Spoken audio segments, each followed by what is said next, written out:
नमस्कार दोस्तों, हमारे न्यू लाइफ स्टोरीज चैनल पे आपका स्वागत है। दोस्तों, अगर आप जानना चाहते हैं कि आलस को क्यों नमस्कार दोस्तों, आप सभी को हमारे न्यू लाइफ स्टोरीज चैनल में आपका स्वागत है। दोस्तों, अगर आप जानना चाहते हैं कि आलस क्यों आता है और आलस को कैसे दूर करें, तो आप बिल्कुल सही जगह पर आए हुए हैं।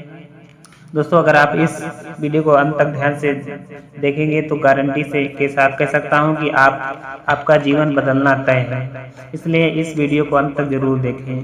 तो बिना समय के गंवाए चलिए जानते हैं कि आलस क्यों आता है और आलस को दूर कैसे करें।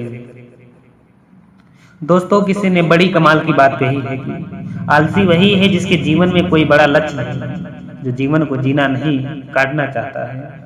दोस्तों, एक छोटी सी कहानी जिसके द्वारा आप जानेंगे कि कैसे आलस आपके जीवन में आप पर हावी हो जा रहा है और कैसे आप उसे अपने जीवन से बाहर निकाल सकते हैं। तो चलिए कहानी की शुरुआत करते हैं। एक बार एक नौजवान लड़का एक महात्मा के पास आता है और उससे पूछता है कि मुझे आलस क्यों आता है। फिर वे महात्मा उस लड़के को उत्तर देते हैं और देते हुए कहते हैं कि आलस आने के दो कारण हैं। जानिए शरीर में आलस के कारण क्या है। पहला कारण यह है कि जीवन में कोई बड़ा लक्ष्य न होना, और दूसरा कारण है कि हमारा मन और शरीर कैसे काम करता है उसकी समझ न होना। जिसके जीवन में कोई बड़ा लक्ष्य नहीं है उसके जीवन से तो आलस जा ही नहीं सकता, लेकिन जिसके जीवन में कोई लक्ष्य तो है लेकिन उसे अपने शरीर और मन की समझ नहीं है, वही भी आलस की चपेट में आ जाता है। हमारा मन बहुत ही बड़ा कलाकार है और यह हमें मूर्ख बनाने में ज्यादा समय नहीं लगाता। अगर तुम ध्यान करना चाहते हो तो ये तुमसे कभी भी ध्यान करने के लिए मना नहीं करेगा। ये तुमसे कहेगा कि ध्यान करना ब्रह्म मुहूर्त में ज्यादा अच्छा होता है। अब ना तुम ब्रह्म मुहूर्त में उठ पाओगे और ना ही तुम ध्यान कर पाओगे। ये तुम्हें धन कमाने के लिए कभी नहीं मना करेगा, लेकिन ये तुमसे कहेगा कि धन ही सब कुछ थोड़ी ही होता है, और ये कभी भी तुम्हारा विरोध नहीं करता बल्कि यह तुम्हें मूर्ख बनाता है। और कमाल की बात यह है कि तुम मूर्ख बनते हो। फिर वह लड़का उस महात्मा से पूछता है कि तो फिर इसका समाधान क्या है महात्मा। फिर वे महात्मा जी कहते हैं कि जो ये तुम्हारे साथ कर रहा है वही तुम इसके मन के साथ करो। यानी कि तुम्हारा मन तुम्हें मूर्ख बना रहा है तो तुम उसे मूर्ख बनाओ। जब तुम्हारा मन तुम्हें कहेगा कि दूर कुछ देर सो जाता हूँ तो उसके बाद काम करूंगा, तो तुम उससे कहो कि कुछ देर क्यों, ज्यादा देर सोऊंगा लेकिन उससे पहले काम पूरा करूंगा। तुम्हारा मन तुमसे कहेगा आज स्वादिष्ट भोजन खाऊंगा, तो तुम तुरंत उससे कहो कि स्वादिष्ट क्यों, अति स्वादिष्ट भोजन खाऊंगा लेकिन उससे पहले 1 घंटे व्यायाम करूंगा। फिर वह व्यक्ति उस महात्मा से पूछता है कि लेकिन कब तक मैं अपने मन को मूर्ख बनाऊंगा। फिर वे महात्मा जी उससे कहते हैं कि जब तक तुम अपने आलस से मुक्त रहना चाहते हो तो तब तक तुम्हें अपने मन को मूर्ख बनाते रहना है।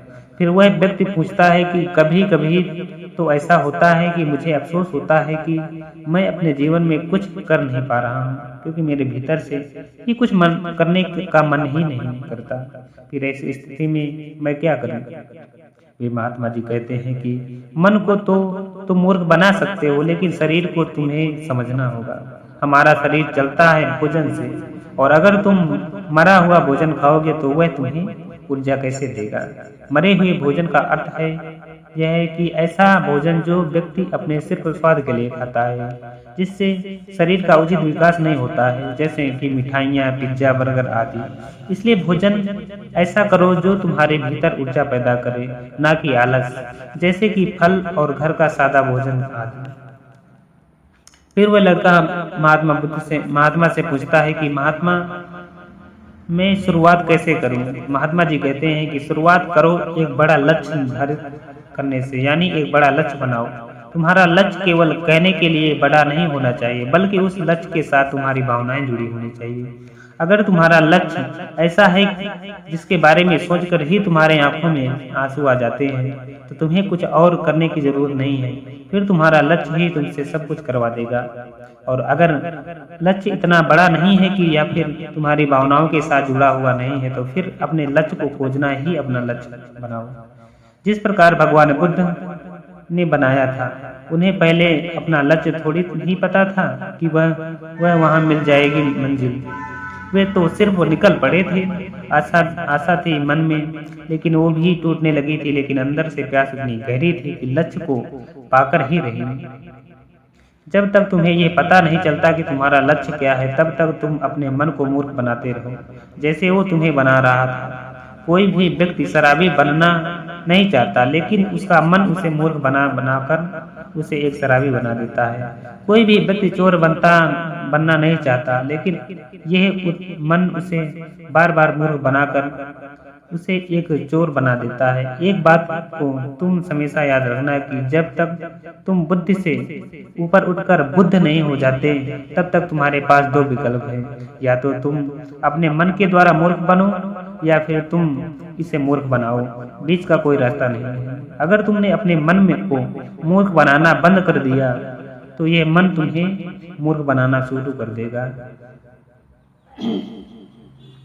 फिर वह नौजवान लड़का कहता है कि यह तो आसान है, मन को मूर्ख बनाया जा सकता है। वे महात्मा मुस्कुराते हैं और कहते हैं कि यह आसान भी तुम्हारे मन को ही लग रहा है। ये मन कब और कैसी चाल चलेगा, उसके लिए तुम्हें जागरूक रहना पड़ेगा। अपनी जागरूकता को बढ़ाओ और जागरूक व्यक्तियों के साथ रहो, या फिर अपने खुद के पास साथ समय बिताओ। अगर तुम आलसी व्यक्तियों के साथ रहोगे तो तुम भी आलसी होगे, और अगर तुम ऊर्जावान लोगों के साथ रहोगे तुम भी ऊर्जावान बनोगे। फिर वह लड़का महात्मा जी से कहता है कि मुझे अपने मन को मूर्ख बनाना अभी और एक उसी वक्त से शुरू कर देना चाहिए। महात्मा कहते हैं कि हाँ, सही कहा तुमने। सही समय की प्रतीक्षा करना भी इसी मन की एक चाल है। इसलिए अभी और इसी वक्त से काम पर लग जाओ।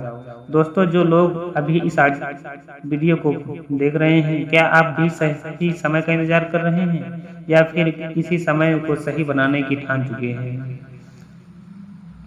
यह हमें नीचे कमेंट बॉक्स में कमेंट करके हमें ज़रूर बताएं। दोस्तों, आज का यह वीडियो आपको कैसा लगा, इस वीडियो से आपको क्या सीखने को मिला, यह हमें नीचे कमेंट में ज़रूर बताएं। अगर आपको यह वीडियो पसंद आया होगा तो अपने दोस्तों के साथ इसे अवश्य शेयर करें और हमारे चैनल को सब्सक्राइब करना ना भूलें। धन्यवाद।